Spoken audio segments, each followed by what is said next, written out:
If you want to turn to Ezra chapter 4, please, and while you do that, I would like to begin with a little correction, which, I love to do that. Have to start with a correction. I realized suddenly over the course of this week, preparing for this lesson, lesson 3, that I got ahead of myself last week, okay? And I take full responsibility.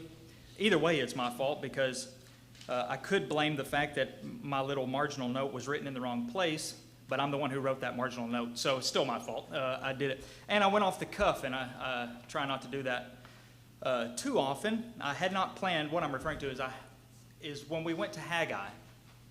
It wasn't time to go to Haggai, okay? And Andrea had asked about Darius in there, and then I got my Darius mixed up. So basically what it amounts to is we just went to Haggai early. So everything we said about Haggai, just pretend like I didn't say it yet. And then next week, just pretend like I did say it. We probably won't go through it again, but I should have noticed that it wasn't time to go there. But in chapter 5, you'll notice Haggai is explicitly, he's mentioned right there.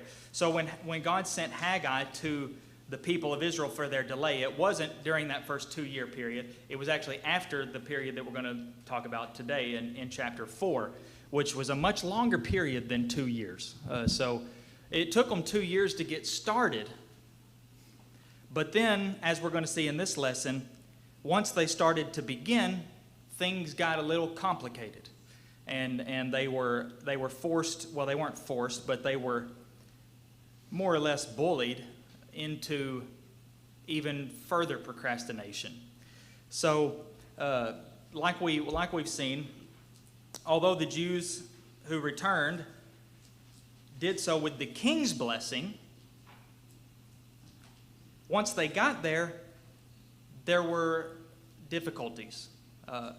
Just because the king from Babylon gave his blessing doesn't mean that they were going to have everybody's blessing, which we can understand. That could be true of many things, or anything really.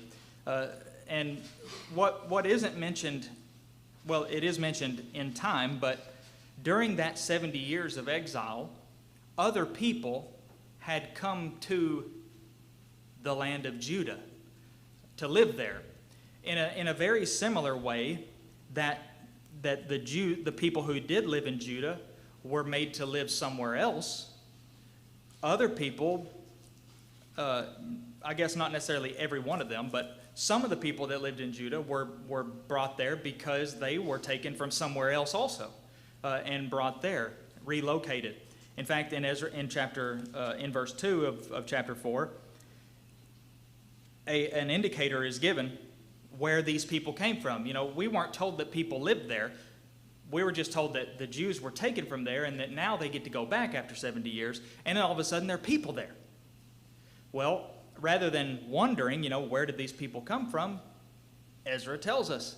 Actually, they told where they came from, which is that they were brought there by Esarhaddon, the king of Assyria. Now, it's been quite a while since we've done the journey through the Bible. We've done it twice since we've been here, but it's still been a little while, a few years. But remember, the kingdom was split after Solomon, and we have two kingdoms basically: Israel in the north and Judah in the south. Well, the kingdom of Israel in the north was much more wicked than the kingdom of Judah. They didn't have a single good king, and God punished them sooner. Their punishment came when Assyria was the big power. So as far as the Old Testament is concerned, very early on, in the days of Moses, I guess, or even in Joseph's day, Egypt was the big superpower.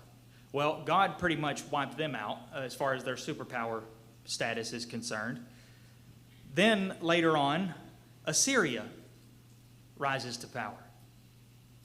And then Babylonia rises to power in the place of Assyria. Well, during the Assyrian superpower period, the northern kingdom of Israel was destroyed. No more. That would cover the area of Samaria, what in the New Testament would be known as Samaria. They were taken in that time. The kingdom of Judah was still there. They lasted for about roughly, I guess, another 100 to 150 years. Can't remember the exact number. Before Babylonia rose up, and then they came knocking on Judah's door. But what we read here in Ezra 4, verse 2, is that these people were brought to the land that would come to be known as Samaria by the king of Assyria, who no longer exists. He's not in power anymore, but he was back then. So they've been there for quite some time, actually. So just a little interesting thing that it actually tells us where these people came from. That's when they got there. It doesn't necessarily tell us exactly who they were, but we can maybe deduce that from other information. But it does tell us when and how, roughly when, and why they are there. They were relocated by the Assyrians. And in 2 Kings chapter 17, we're given a little bit of a description of this initial resettling. Again, the Bible is the best Bible commentary, and always should be the number one source and supplementary information about other places. So 2 Kings chapter 17, beginning in verse 24, says, the king of Assyria brought people from Babylon, Cutha, Ava, Hamath, and Sepharvaim, and placed them in the cities of Samaria instead of the people of Israel, you see. Israel taken out, I'll put different people there. That's exactly what we read happen. We won't go through a lot of the rest of that, but that's just further information confirming basically what these people claimed. Now, what we're going to see happen here in chapter 4, as the lesson title would indicate, is some opposition. The Bible is no stranger to people who are seeking to follow God being opposed and pressured, and people being antagonistic to them in their efforts. But we'll see how it unfolded here, because these people had, at least in their minds, a little something in common, they felt. But we'll see how it turned out. Also, just a little reminder, you've probably noticed, we've been through 3 chapters now. Ezra hasn't had anything to do with the book of Ezra so far. And the reason, as I mentioned at the very beginning, is because Ezra 1 through 6 is dealing with that first return. Just as the deportation into Babylonia was done on 3 different occasions over a spread of several years, the return to Jerusalem also was done in 3 different groups over several years. So Ezra wasn't a part of that first group. He was part of the second group. So the reason that Ezra hasn't even appeared in the book of Ezra yet, as far as the narrative goes, is because he's still in Babylonia at this time.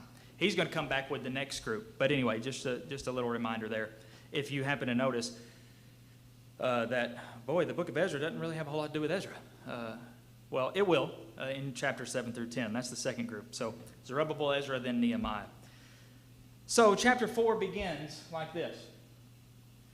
Now when the adversaries of Judah and Benjamin heard that the returned exiles were building a temple to Jehovah, the God of Israel, they approached Zerubbabel and the heads of fathers' houses and said to them, "Let us build with you, for we worship your God as you do, and we have been sacrificing to him ever since the days of Esarhaddon, king of Assyria, who brought us here." So that was their pitch. Let us help you build this. Well, that's nice, isn't it? That's sweet. That's a nice sentiment. And maybe it was. Maybe they were 100% sincere and genuinely wanted to help. And they saw some common ground. They were at least familiar with Jehovah, because they claimed at least, we worship him too. Problem is, he's not the only God they worshiped. He's not the only God they worshiped. They knew about him, And sure, they threw in some sacrifices to him, as they said. It's not the only God. And if they knew Jehovah more, they would have realized that once you start offering sacrifices to other gods along with Jehovah, you're no longer really offering sacrifices to Jehovah at all. He doesn't want other gods in his presence because there are no other gods. But anyway, that's going to play a role in here. How did they react to this? Well, this is the part that may seem to us a little unexpected when we don't understand fully what was going on here. It says, but Zerubbabel, Jeshua, and the rest of the heads of fathers' houses in Israel said to them, you have nothing to do with us in building a house to our God, but we alone will build to Jehovah, the God of Israel, as King Cyrus, the king of Persia, has commanded us. Short answer, no. Let us build with you. No, said Zerubbabel and Jeshua and the heads of the fathers' houses. No, and here's why. Because you are not us. You are not connected to us in this way, and certainly in this task, in this project. We alone will build to Jehovah. Now, what Zerubbabel and Ezra writing this doesn't say or explain is why they said that. Why did they say no? Surely they could use all the helping hands they could get. Why would they say no? Well, we've already answered that. They were idolaters. Just because they claimed to worship the same God doesn't mean they actually did worship the same God. Because again, once idolatry gets in the mix, and I will remind us again of Exodus 32, the first recorded instance of idolatry among the post-Exodus Hebrews, they were actually trying, according to the text, to worship Jehovah. But they were just trying to do it by the image of that calf. They made the calf, and then they declared, okay, let's declare a feast to Jehovah. But Jehovah himself looked down and said, they're worshiping a golden calf. You see, it's not just as simple as we're worshiping whatever we say we're worshiping when it comes to God. The true God, we're worshiping him only if he says we're worshiping him. So once you have Jehovah and then all these other gods, you don't have Jehovah anymore. They also brought in, though, like maybe, I don't know, a legal aspect or what we would consider like a contract, like saying we've been given certain permissions by King Cyrus, we're going to stick to this plan. Yeah, they did appeal to the decree that, and maybe that was just to kind of let them off a little more gently. I don't know. Sorry, but King Cyrus just told us to do it. And, we can't really... It's kind of like if you've been invited to a party, it's generally considered, against normal etiquette to invite somebody else to the party. Some people may do that, and there may be another saying. But generally speaking, it's usually considered, I'm sorry, I would love for you to go, but it's not my place to invite you to this party. If they wanted to invite you, that would be one thing. But, it's just a similar kind of thing. He just told us to do it, so, sorry. Of course, that wasn't the real number one reason. I'm not going to say it was a deceiving, but it wasn't the main reason. Yes? I think they have to, take the time to train these outsiders. So you can't bring this in. So they just slow them down more than anything, I guess. Yeah. But the Jews knew what the elements and the structure of the altar and the temple and all that foundation, so they were well acquainted with it. Yeah. The outsiders, they just want to kind of sneak in and put new stuff in there as well. Yeah. Seems to me to be an all-around wise decision on the part of the leaders here. But not the least of which was because they were not spiritually equal. They were not brethren in that sense. They were not in fellowship with one another. At the very least, they didn't know them. They just got here, relatively speaking. So they didn't know a whole lot about these people. But what they did know is God told us to do it. We don't know who you are. We don't know you. We do know us. And since God and the king, for that matter, told us, that's how we're going to do it. But sadly, that wasn't the end of it. Dean, did you have something? Well, like I say, the house of God, we know that this temple that they were rebuilding was the Jews themselves. They built it themselves. And that's what they do.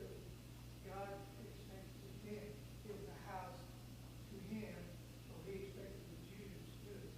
He didn't expect anybody else to help them. And they did that the first time, and they wanted to do it the second time. Like you said earlier, David, these people were not very religious, even though they claimed they were, but yet they knew that they would be having the temple. You know that the temple, who was the only ones that could go into the temple? Was the Jews only. So here, if these people here were going to build it would maybe inside the temple, and God wouldn't accept that.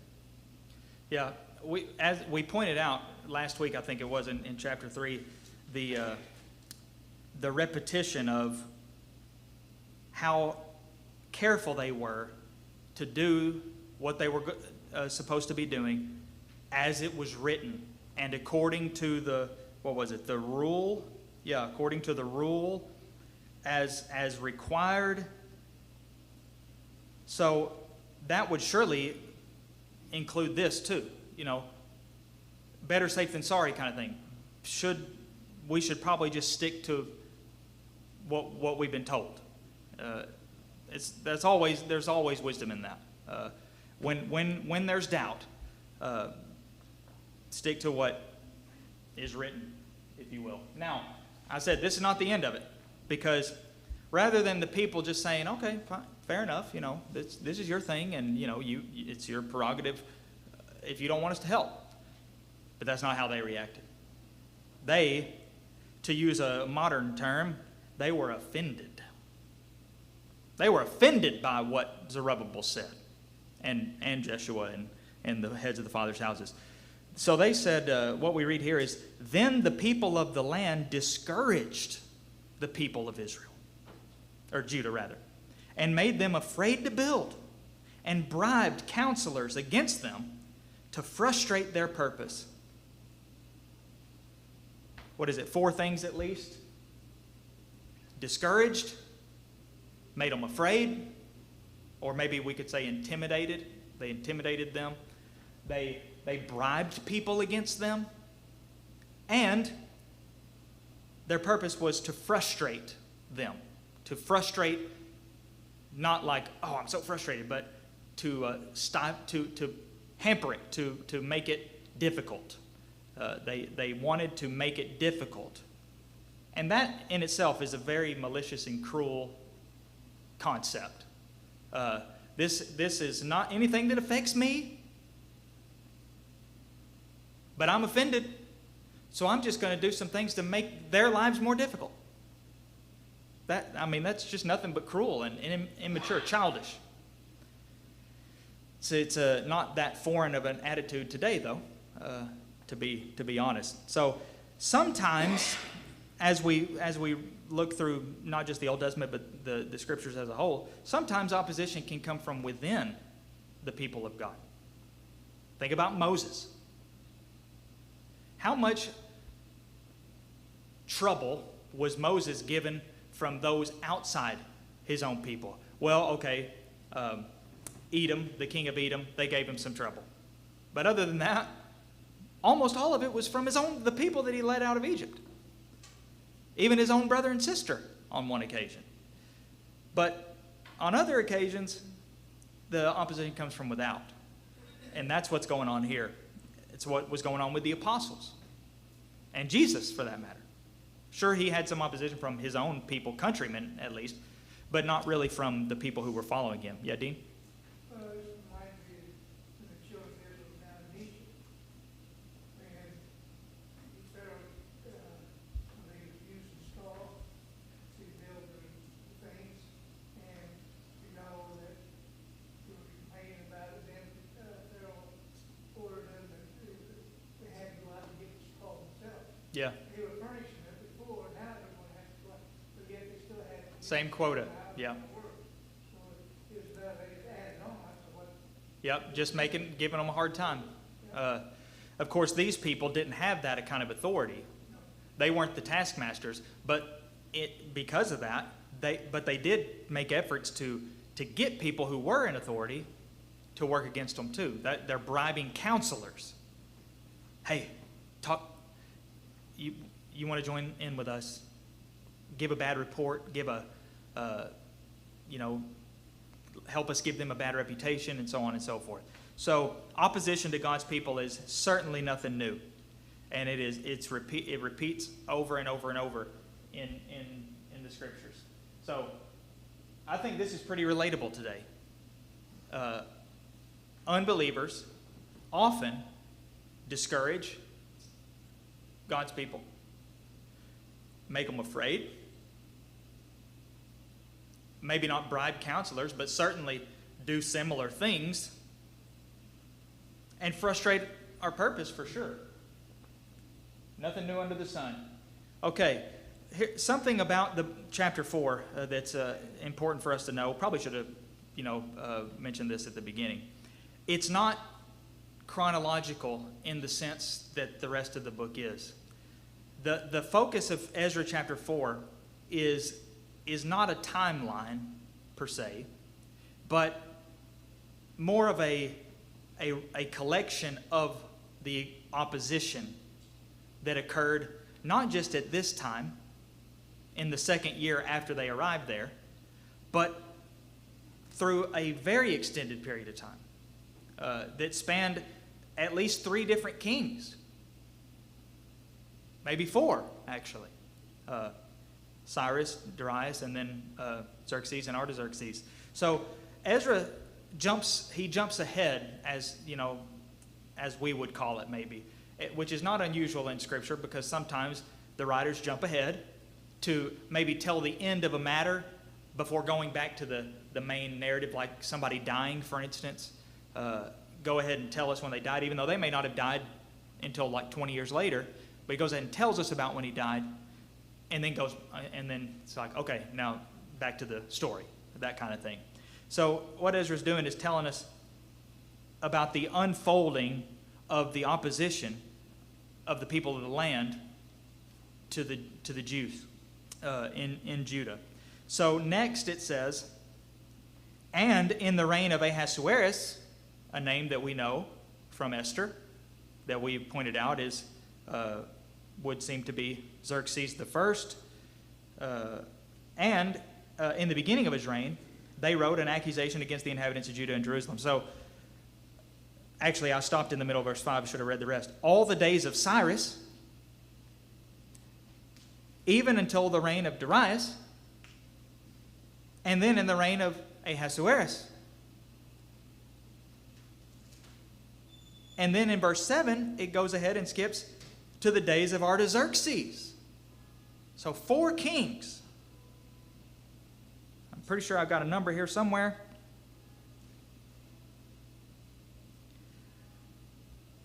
Span from somewhere around 539 BC to 423 BC. That's from the beginning of the reign of Cyrus to the end of the reign of Artaxerxes. So somewhere within that period, Artaxerxes reigned for 40 years. So we don't know how early. Does it say what year of Artaxerxes? I don't think it says here. But that's a long time that they were opposing them. Went on quite some time. And that's what we're reading in verse 7 and following, is just a more detailed account. In the days of Artaxerxes, Bishlam and Mithridath and Tabiel and the rest of their associates wrote to Artaxerxes, king of Persia. The letter was written in Aramaic and translated.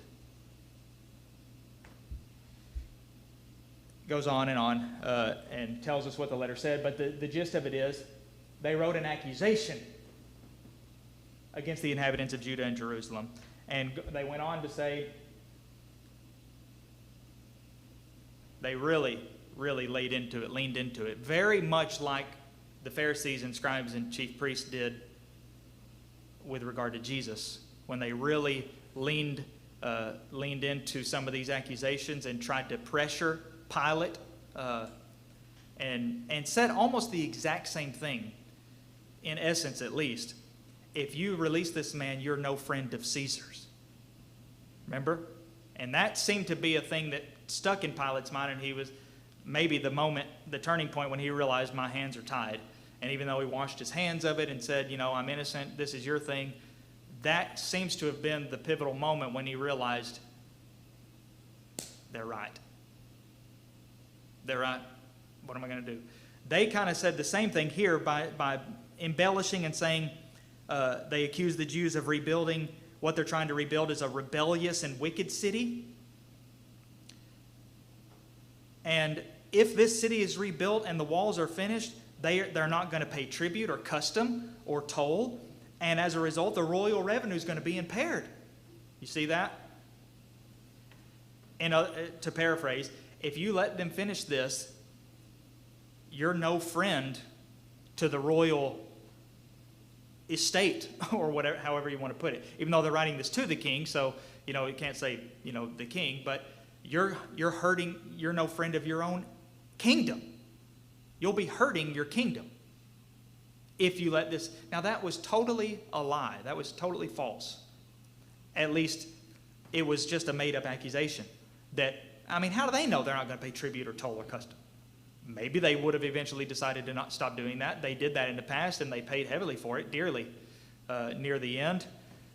Some of the puppet kings or governors, after they were overcome, I forget which one it was, but he decided, we're not going to pay the tribute anymore. And they would live to regret that. So they probably had learned at this point, but they just made this up. Their whole purpose, remember, was to frustrate their purpose. If you let this go on, they are not going to obey. They're not going to pay. They're going to try to make their own kingdom in opposition to yours. You're going to lose money. And we know if there's ever been a powerful, effective tool to get people to do something, it's money. Whether it's, I'll pay you money, or whether it's, if you do this, you're going to lose money, the end result is money. And so this was enough for him to say, actually they said, they tried to pretend like we're such loyal servants of yours, we're just looking out for you, O king, just total nonsense. But enough for a king to buy into it. So they said, it'd probably be a good idea, oh, excellent king, to look in your book of records, Check the books.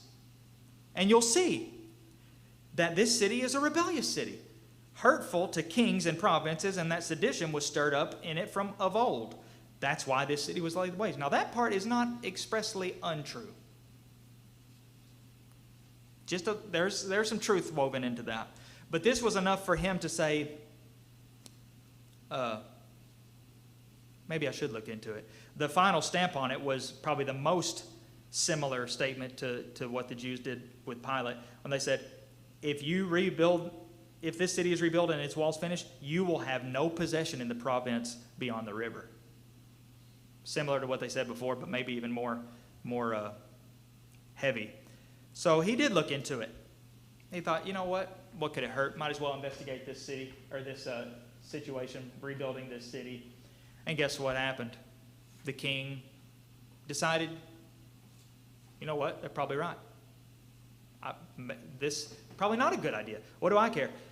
You remember in the beginning of the way the book of Exodus begins, or maybe we should say the way the book of Genesis ends. Joseph is there. And what was the Pharaoh's view of Joseph at the end, while Joseph was alive? Good or bad? Take a guess. 50-50.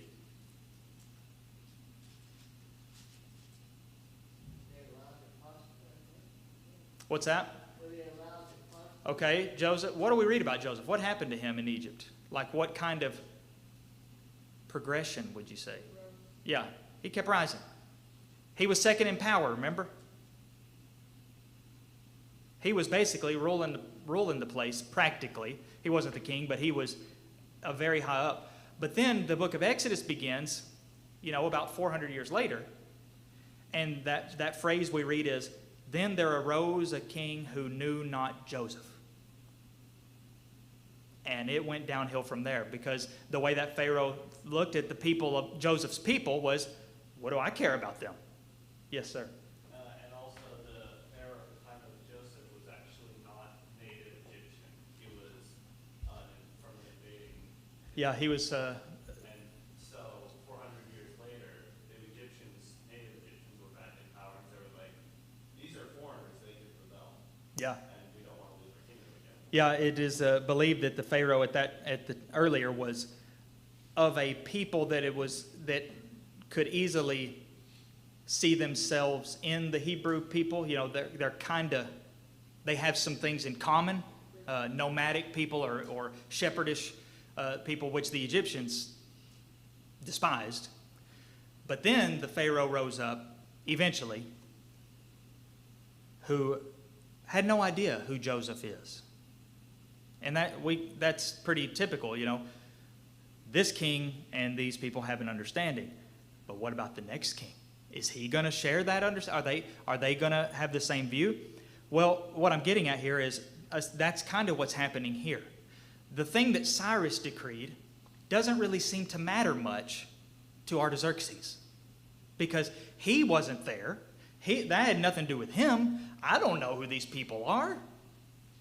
But what I see is that it clearly is not in my best interest to let this go on. Because at the end of the day, if these people are wrong and they're not going to rebel, it still doesn't do me any good. Am I going to benefit from these people being able to rebuild their city? No, probably not. But if they happen to be right, then I've just shot myself in the foot. So he decrees, stop. The work, no, you will not proceed. And again, remember, we've moved forward a lot of years. This is just sort of spelling out, finishing off the pattern of opposition that went on during not just the building of the temple, but the building of the walls. You see, that was going to be Nehemiah's thing. First, it was the temple, getting it all back in order. But then they're going to rebuild the city walls. And when Nehemiah came, that was one of the things that he was mainly going to oversee. So chapter 4 sort of blends all that together. It doesn't really blend it together, but it goes ahead and tells us about the rest of the opposition. Basically to give us the impression, the whole time, people were trying to stop them from doing what God told them to do, from doing what their purpose was in that land. And as I've said before, and probably said last week and in this study so far, there are so many spiritual parallels, applications for Christians from the things that happened to the Jews, because they were God's people, and Christians are God's people now. So the king said, it's going to stop. And they stopped for quite some time. Even when we get back to the time when the narrative is actually back on track chronologically, they stopped for a while. And it's a little bit complicated, but at any rate, the chronology, that is, it's not exactly clear, because the writers weren't necessarily concerned with chronology the way we are. That's how we would do it. This happened, this happened, this happened, this happened, then this happened. This didn't happen before this. It happened after this, and, we like it nice and give us a list of things that happened chronologically. So as it gets back around, verse 24 says that the work on the house of God that is in Jerusalem stopped, and it ceased until the 2nd year of the reign of Darius, king of Persia. That's the part that was referenced last week. Well, Darius, king of Persia, ruled before Artaxerxes, it seems. So it kind of comes back around. But here's the significant thing. What is the significance of the second year of the reign of Darius? That was somewhere around 15 to 16 years later than when they tried to start working on the temple. So this is where I said I got ahead of myself, because it wasn't that they waited 2 years and God sent Haggai in there and said, look, what are you doing? You're sitting around, you're just working on your own houses, what's going on? Get busy. It was actually after they had been sitting around for 16 years. And then remember all the justifications that we speculated that they could have made. Well, they're putting pressure on us. We'll just wait until it calms down a little bit. What are we supposed to do, God? They won't let us. So when chapter 5 starts, we get that tie-in with Haggai and his message. Okay. Applications. Here's something. A couple things. Rather than compromising the truth for the sake of union, we must promote the kind of unity that results only when all parties submit to the will of God. That was really the reasoning behind their hesitance to let these foreign people join in. We are not of the same. You serve idols, worship idols. In addition to Jehovah, that you say you worship Jehovah, okay, fine, so be it. But you also worship idols. And they were unwilling to allow these people to join in their efforts. And that is really an example, a good example. It is spelled out later, that same concept. In other places in the Old Testament and in the New Testament. It's not one of these things where, well, the New Testament's different. It's different now. It's more loving. So we should join hands to everybody who claims to follow the same God. We do. By the way, in case you didn't realize this, Islam also supposedly serves, they don't call him by the same name, but it's still the God of Abraham. Allah is the God of Abraham. Boy, isn't the God of Abraham the God of Jesus Christ? In that way, of course, Jesus is God, but it's the God of the Jews, the God of Israel, which is the God of Christianity, the only God. What does that mean? That Islam and Christianity are the same? No. Because just because they claim to have the same God doesn't mean they do. Because it all depends on whether or not they're doing what that God says, what that God has said. Yes, sir. Look at today's situation, too many nations get full of refugees everywhere. So if all the refugees would go back to their own homeland, they would probably wonder too, well, who's these other people here? Where's the stuff that we used to have? Mm-hmm. Confused and bewildered, Yeah. They hadn't been there for a number of years, now they go back, what are they going to find? Anything familiar or not? Yeah, that's true. And we have to remember that one of the things that we can assume surely that they were aware of is their history. The Jews, that is, Israel, the people from Judah. And part of that history was when Moses, or when Joshua rather, and the Israelites, the Hebrews, first got to the land of Canaan, and what did they have to deal with? What did they find when they got there? The same thing they found, wasn't it? People. There are people here. And what happened when they didn't deal with those people properly, and when they eventually started to mingle with them? Bad things happened. That's what happened. Very bad things. God had warned them. It had nothing to do with race, had nothing to do with ethnicity. It had to do with religion. I've sadly heard people try to use the Old Testament as justification against interracial marriage, for instance. It's appalling, that idea. when God was telling them not to intermingle with the people of this land, it wasn't because they were a different race. It's because they were a different religion. That's what it was. So the application to that would be not that God says it's wrong for a white person to marry a black person, but it would mean that it would be wrong for a Christian to marry a non-Christian, if we want to use that as an application. But anyway, it had nothing to do with their background, national background. It was because of their religious background. Well, now, here there are people here again, and they seem like they're not going to make the same mistake again. Separate.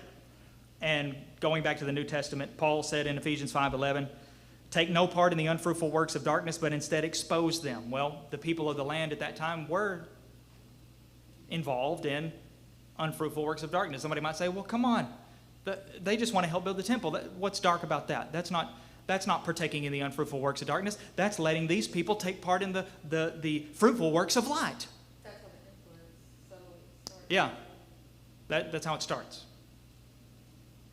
But even more strongly is where Paul told the Corinthians, do not be unequally yoked with unbelievers. A very controversial verse because people like to put a lot of weight in the fact that it says unequally yoked. Doesn't say don't be yoked with unbelievers. It says don't be unequally yoked with unbelievers. Well, is that really what Paul's saying? Maybe we need to read the rest of what Paul says. For what partnership does righteousness have with lawlessness? And then get this, what fellowship has light with darkness? These are all rhetorical questions. And the answer to all of them is none.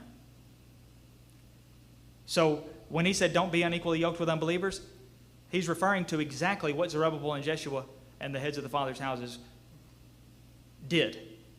The application was, therefore, be separate from them. Zerubbabel and Jeshua and the rest of the fathers' houses said, we're going to be separate because we are not.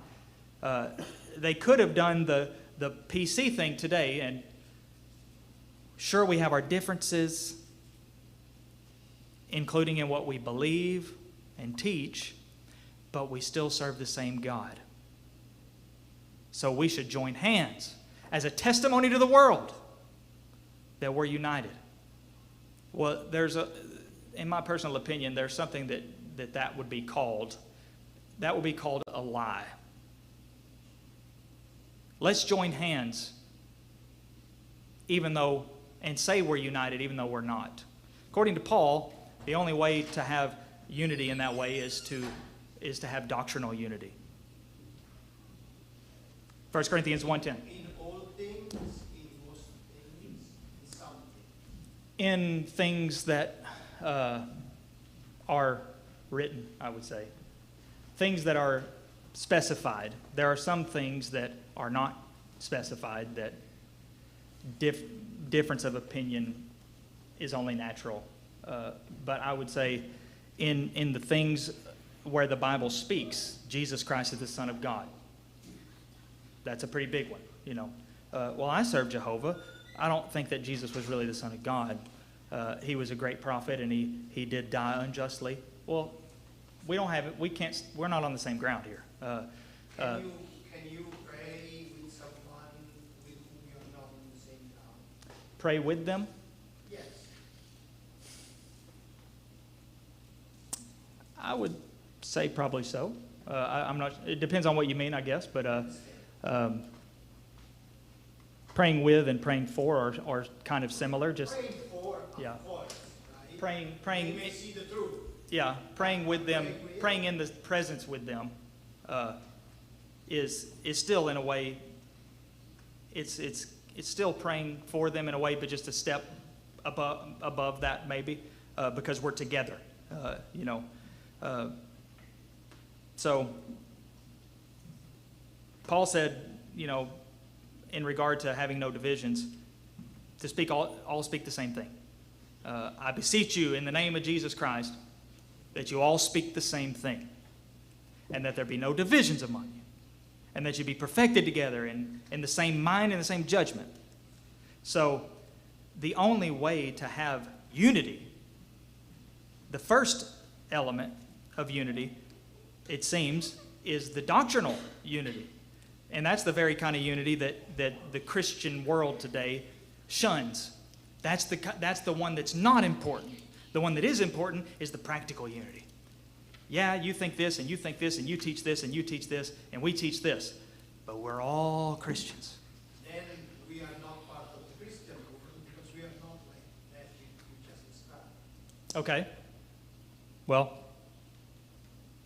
I was unaware of that then. Most would say we need to be together. And they'll sacrifice, but not at all cost. Not at the cost of truth. And that's what this application is getting at. It's not, yes, it's good to have unity, but not when you compromise the truth to get to that unity. Dean? Well, when the children of Israel were supposed to go into the land, the land of Canaan, they were told not to make any agreement with the people there of that land. And what happened? Joshua, they made an agreement with those, because they thought that they were, they were tricked, they were deceived. But yet, God told them, especially, they had not to do that, and you see what happened. Yep. God knows what he's talking about. I think we'd all agree that God knows what he's talking about. And so he is somebody that is worthy of our trust and warnings, just like children with parents. And, I've used this analogy several times, that sometimes the children think that the parents don't really understand. Then they come to find out they did understand. So with God, obviously, the Israelites thought, well, he's exaggerating. Apparently, because they said, well, we did most of it. They're on the outskirts. We got most of them. But then here they start working their way back in. And now, eventually, there's no such thing as the kingdom of Judah at all. And that's why. It'll be traced back to that. And God warned them from the start.